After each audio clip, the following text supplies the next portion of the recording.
ನಮ್ಮ ಮದನಟ್ಟಮ್ಮ ದೇವಿಯ ಒಂದು ವಿಶೇಷತೆ ಏನು ಅಂದರೆ, ಕೆಲವು ಕಡೆ ನೀವು ನೋಡಿರ್ಬೋದು, ಪೂಜಾರಿಗಳು ಶ್ರೀಮಂತರಿಗೆ VIP ಗಳಿಗೆ ಸ್ಪೆಷಲಾಗಿ ಮಹಾಮಂಗಳಾರತಿ ಕೊಡೋದು, ಅವನ ಒಳಗಡೆ ಗರ್ಭದ ಗುಡಿ ಒಳಗಡೆ ಕರ್ಸಿ ಹೂವು ಹಾಕಿ ಇದು ಮಾಡೋದು. ಆ ಥರ ಎಲ್ಲಂತೂ ಇಲ್ವೇ ಇಲ್ವ ನಮ್ಮ ಮದನಟ್ಟಮ್ಮ ದೇವಸ್ಥಾನದಲ್ಲಿ.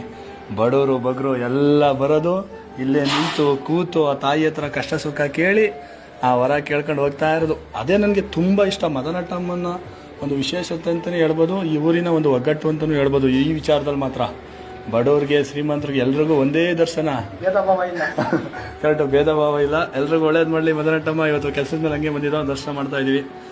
ಜೈ ಮದನಟ್ಟಮ್ಮ.